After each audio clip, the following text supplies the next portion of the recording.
It is good to come together for the purpose of co-creating. Do you agree? Yes. Taking thought beyond that which it has been before. You're doing that all the time, but in a forum like this, it is more noticeable. When together we move into a new place, we all know it, don't we? And it isn't just that you discover things that you didn't know before. It's that the combination of that which you are in your physical format and that which you are in your non-physical format forges out new territory. And there is exhilaration in that process. Sometimes consternation in the beginning of it. In other words, when contrast causes you to ask for something beyond what you have, that expanding into a new place, if you're not knowledgeable of your worthiness and of your ability to create, could make you uncomfortable. In other words, to ask for something and have no way of knowing how to bring it about feels uncomfortable. But when you understand that you are the creator of your own reality, and that when you ask, it is the most natural thing in the world, and that, of course, you're asking often from a place of not having. It's why you're asking a sharpened soul. When you are asking from your place of not having, however, you have to find a way of muting or diluting or changing that vibration of, I don't have it, I don't have it, I don't have it, or you can't have it. So wanting with the knowledge of how to go about receiving is blissful. Wanting in doubt or in not understanding how things happen, when you're counting on luck or chance or the good nature of another, not so pleasant. We call this gathering the art of allowing. And what it really means is it's the art of allowing what you've asked for to fully manifest in your experience. It's also the art of allowing you in your physical format to be a vibrational match to the broader part of you. You are so much more than these physical bodies. While they are wonderful, you are in these bodies an extension of source energy. And while you are flesh, blood, and bone, you are much more vibration. You are energy. And the way you most understand your energy is through the thought process. The thought of despair is a vibration or an energy offering that is very different than the thought of appreciation. They are very different frequencies. The thought of exhilaration, the feeling of exhilaration, accompanies thoughts that are higher in frequency than the feeling of loneliness. In other words, the better you feel, the higher your vibration. The worse you feel, the lower your vibration. But it's even more than that. It's not just a high or low vibration that makes you feel the way you do. It's the relationship of that high and low vibration to your always high vibration as source energy beings. And that's the thing that most people don't quite understand. You were source energy. You were only energy before you became focused in this physical body. But even though now a part of that energy is focused in this physical body, the larger part of that energy is still vibrating and it's still high. So when you find thoughts and you teach them to yourselves until they become chronic or what you call beliefs, that vibrational pattern is always playing against the high vibrational pattern of who you really are. So the better job you do of allowing yourself harmony with that higher vibration, the better you feel. The worse job you do of allowing that harmony, the worse you feel. That's what your emotional guidance system is about. It's all about the guidance system itself. The emotions themselves are indications. They're not, your emotions don't make things happen. They just indicate what your vibrations are making or allowing to happen. See how it works?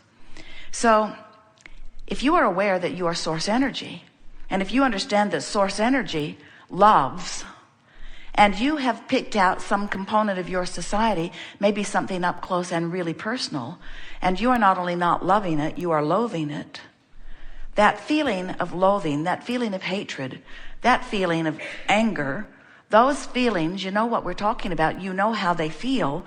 Those feelings are your indicator that you are not allowing alignment with who you are. Now, you certainly have free will to do that. And there are many of you who would say, yes, Abraham. And we are also justified in this perspective because that person did that, or that, or that, or failed to do that, or that, or that. So my negative emotion is proportionate to their behavior. And if I'm going to change my emotion, they need to change their behavior.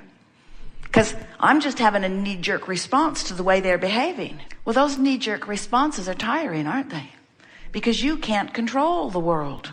And further, as soon as you wrestle one of them to the ground and teach them the error of their ways and make them promise not to ever do that again, another one just like it shows up in your experience, because when you've been noticing it, it's active in your vibration. And when it's active in your vibration, law of attraction is going to continue to show it to you. Different places, different faces. But the same essence is going to keep coming to you over and over again as long as it's active in your vibration. So it turns out that you have the free will to allow any vibration that you choose. You can choose things that thrill you. You can choose things that make you furious. You can choose things that make you afraid. You can choose things that make you feel secure. They're all out there. It's a smorgasbord.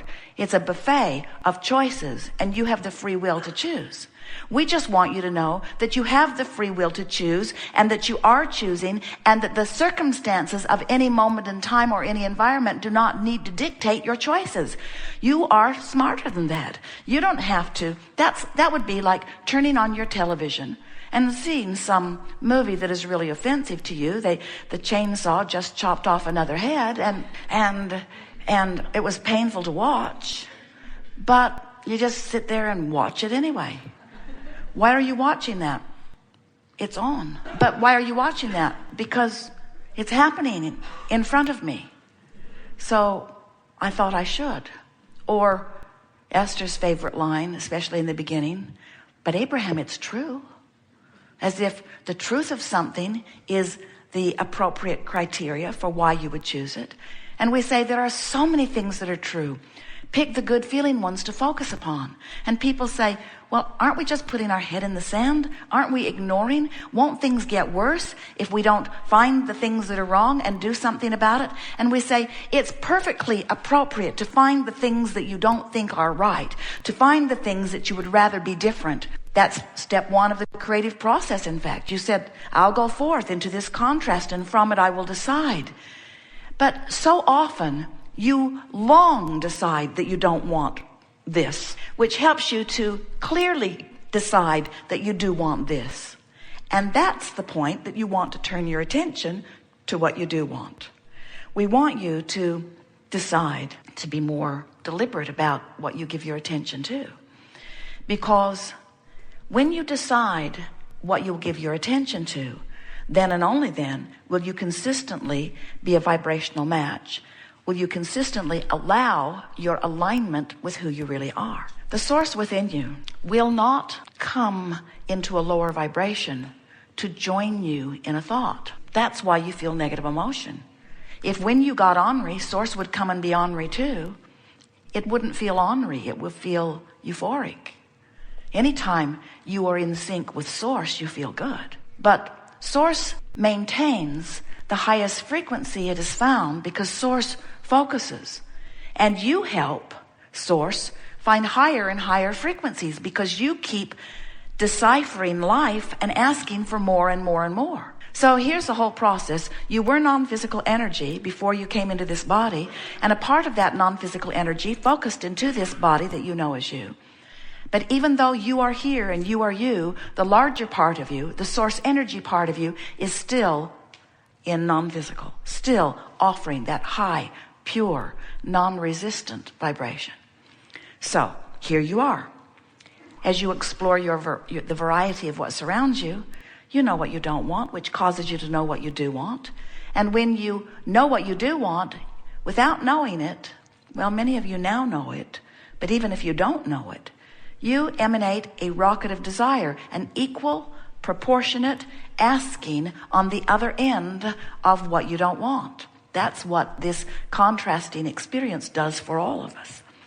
So here's this new desire, and the source within you receives that rocket of desire and absorbs it or incorporates it into the whole of that vibration. In other words, when you're sick, you ask for wellness, and the inner being, the source energy part of you, becomes weller than it was before you got sick. If you are confused and ask for clarity, the source energy you becomes clearer than you were before you got confused. In other words, that's what the expansion of all is. That's what the evolution of all species is about. So we want you to at least try to accept that while you are here in this physical body, you are causing an expansion of the non-physical part of you. And in fact, while you are creating your houses and your lovers and your lifestyles, while you are creating your fortunes, your empires, while you are creating the stuff of your physical world that you call your hopes and dreams or goals, while you're doing all of that, what you're really creating is an expanded version of you. You are the creator, but you are also the created. You are also the creation. In other words, when life causes you to ask for more, you become that more. When life causes you to ask for more wellness, you create a weller you. When life causes you to ask for more abundance, you create a more abundant you. So now, remember those two perspectives of you and you. There's the more abundant you that is just expanded because of the less abundant you. But now the more abundant you, in its dominant offering of vibration and law of attraction responding to its dominant offering of vibration, now that more abundant you, if you are to feel good, must be met by you. You can't let life cause you to become more abundant and keep beating the drum from your physical format of not enough money and ever feel good. And it's so interesting to watch you because your life keeps causing you to become more, but if you don't go, you feel worse. So much so that sometimes people say, I felt better before I knew I wanted that. I felt better before I met that person that inspired me to that new wanting. And we say, you can't hold yourself back. You have joined this creative process where step 1 says the contrast in your physical format will cause you to ask. Step 2 is the non-physical source energy part of you will absorb and become and integrate and morph that newly amended desire into the whole, will literally become that newly improved entity or state of being that law of attraction is responding to, and will eternally, because you are hooked to it vibrationally, call you toward it. And if you come, you'll feel good in the coming and great in the getting there. And if you don't come, you'll feel awful in the resistance of letting yourself be who life has caused you to become. You just can't live without expanding, and you just can't expand without needing to consciously keep up with your expansion. You're like a two-headed monster, and we mean that in the nicest of ways. And if both heads are not moving in the same direction, you don't feel good. So sometimes people think that what we are trying to get you to do is just always be that perfect vibrational match. And we say, it's nice if you can do it, but you can't, because you live in this environment of contrast where you are wanting the inspiration for more.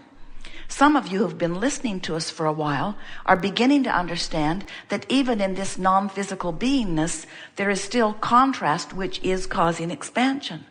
But the contrast of the non-physical is so slight that from your physical perspective, it would be indiscernible. You could not even recognize it. But contrast exists in all environments. Therefore, expansion is an eternal equation. Contrast is what puts the eternalness in eternity. It's a good thing.